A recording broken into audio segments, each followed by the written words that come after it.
Leo tumfahamu mwanaharakati wa Kenya, Boniface Mwangi.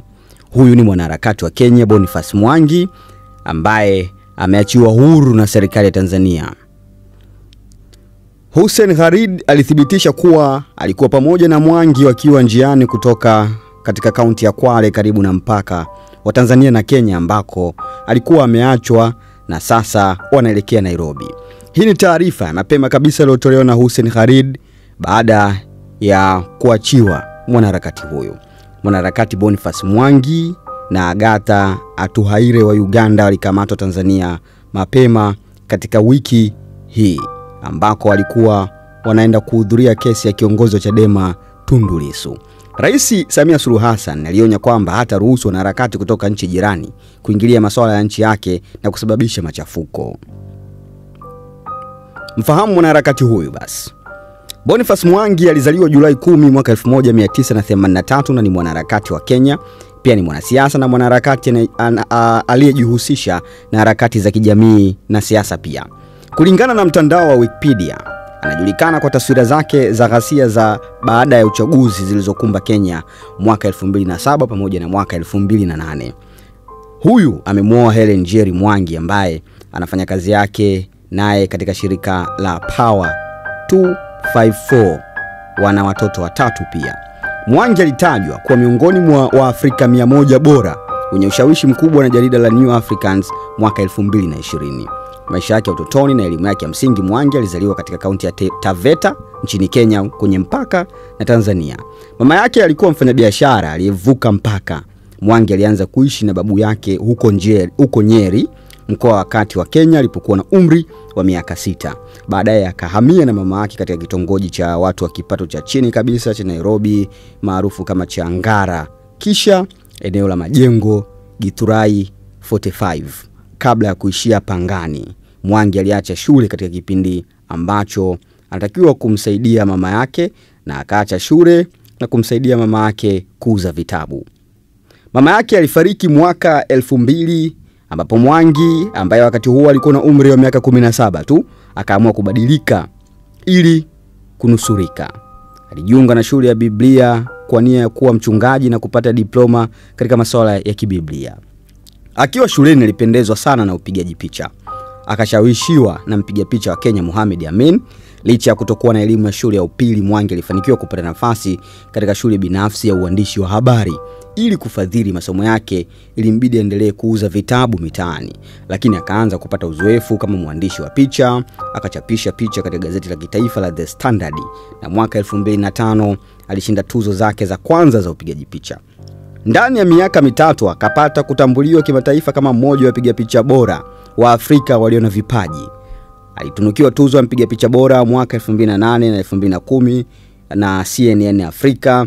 Hata hivyo aliacha kazi yake ya upigaji picha ili kuingia katika uanaharakati. Mwangi aliacha uandishi wa habari baada ya kushuhudia na kupiga picha ghasia za baada ya uchaguzi nchini Kenya mwaka 2007 kama mpiga picha wa magazeti. Akapata mfadhaiko baada ya kuathiriwa moja wakati wa watu wa jamii yake walipotishiwa. Aliathirika zaidi baada ya kulazimika kuangazia wanasiasa wale waliochochea ghasia bila kuadhibiwa. Mpango wake wa kwanza ulikuwa mradi wa picha mtaani, kwa Kiswahili Picha Mtaani, ukionyesha picha za ghasia za mwaka 2007 baada ya uchaguzi wa kitaifa kati ya makabila mbalimbali. Maonyesho haya ya mitaani yalionyeshwa kote nchini huko kwa watu kujadili ili waweze kupata mapatanisho mbalimbali. Uponyaji wa kitaifa, zaidi ya watu 600,000 waliona maonyesho hayo. Hii ikakamilishwa baadaye na filamu ya Heal the Nation ambayo ilionyeshwa zaidi katika maeneo ya vitongoji duni huko Kenya. Kufuatia hatua hiyo, Mwangi akaanza kukuza msimamo thabiti zaidi wa haki za binadamu, yani wanaharakati ukanoga kweli, na katika makabiliano yake ya kisiasa kupitia kuzungumza dhidi ya uongozi mbaya na mbovu wa kisiasa na kutangaza ujumbe wa amani kwa uchaguzi uliopangwa kufanyika 2013 kwa mipango inayoitwa Mavacha na Team Courage.